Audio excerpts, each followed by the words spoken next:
पाहिजे होतं ना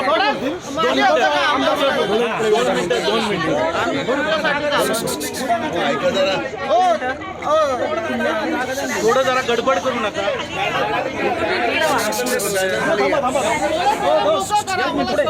एक मिनिट आपण थांबा थांबा कुणी बोलू नका आता बोलते नंतर आमदार साहेब याच्यामध्ये हा जो पुणे लोकमान्य नगरचा विषय आहे, हा लोकमान्य नगरचा विषय ह्या बिल्डिंग ज्या आहेत लोकमान्य नगरच्या, आमदार साहेब तुम्हाला पण माहीत असेल, त्या लोकमान्य नगरच्या बिल्डिंग साधारण 1961 पासून ते 64 पर्यंत म्हाडाने ही वसाहत वसवलेली होती. 16.5 एकरमध्ये ही वसाहत आहे. याच्यामध्ये 53 बिल्डिंग असून 49 सोसायट्या आहेत. आणि ह्या 49 सोसायट्यांपैकी ज्यावेळेस आपल्याला साधारण 10-11च्या दरम्यान आघाडीचं सरकार होतं, त्या आघाडीच्या सरकारमध्ये आपल्या वसाहतीमधनं आणि राज्य सरकारला काही निवेदनं केली आणि त्याच्यामध्ये लोकमान्य नगर हे लोड बेरिंगमध्ये असल्यामुळं लोकमान्य नगरचा पुनर्विकास व्हावा म्हणून हे प्रयत्न त्यावेळेस लोकमान्य नगरमधनं व्हायला सुरुवात झाली.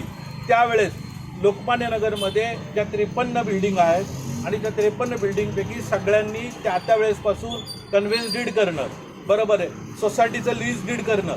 कारण ह्या 49 सोसायट्या, त्या 49 सोसायट्यांना प्रत्येकाला डिमार्केशन आणि त्या सोसायटीचा लेआउट आहे आणि प्रत्येक सोसायटीची आयडेंटिटी वेगळी आहे आणि प्रत्येक सोसायटीमध्ये त्यांची कमिटी आणि त्या पद्धतीने ते काम करतात.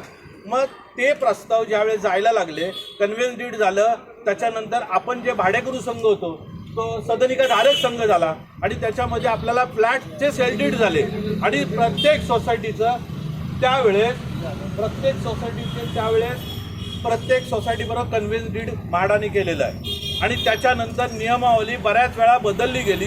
त्याच्यामुळं नियमावली बदलत असल्यामुळं तर विकासाचं काम थोडं रखडत होतं. त्याच्यामध्ये जी 50-51 नंबरची जी बिल्डिंग आहे त्या परिस्थितीमध्ये स्वखर्चामध्ये ती रिडेव्हलप झाली आणि त्या प्रक्रियेमध्ये 20ला साधारण 20-21च्या दरम्यान हा नवीन GR आला. त्याच्यामध्ये पण एकदा बदल झालेला होता आणि 21ला तो फायनल झाला आणि त्या GR नुसार आपण हा जो GR आहे या GR नुसार आपण आपले विकासक शोधायला लागलो आणि पुनर्विकासाची कामं सुरुवात केली.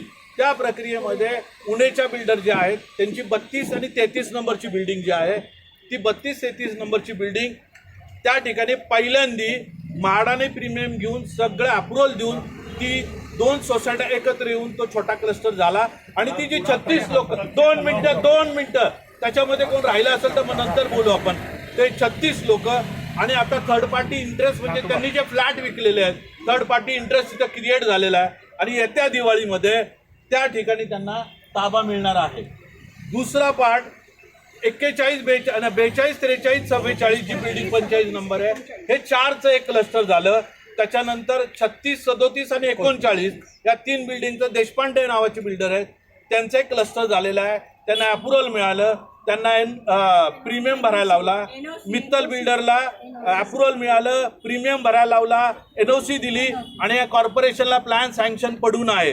ही परिस्थिती आत्तापर्यंतची होती. त्या ठिकाणी 1, 2, 3, 4 याच्या ठिकाणी गांधी बिल्डर आहे, 5, 6 आयकॉन बिल्डर आहे आमची, 17, 18 आमची, त्याच्यामध्ये देशपांडे डेव्हलपर आहे, त्याच्यामध्ये 11 अ आणि 12 ह्याच्यामध्ये जोगळे बिल्डर आहे.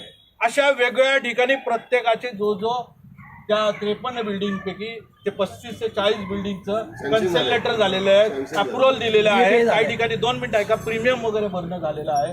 आणि अशा परिस्थितीमध्ये हे सगळं चालू असताना आमच्या कानावर आलं की जे पत्र आमच्या समोर आलेलं त्याच्यामध्ये आमदार साहेबांनी मुख्यमंत्र्यांना ते पत्र दिलं आणि त्याच्यावर मुख्यमंत्र्यांनी तात्पुरती स्थगिती. काय पत्र दिलं ते नाही तुम्ही सांगा तुम्ही सांगा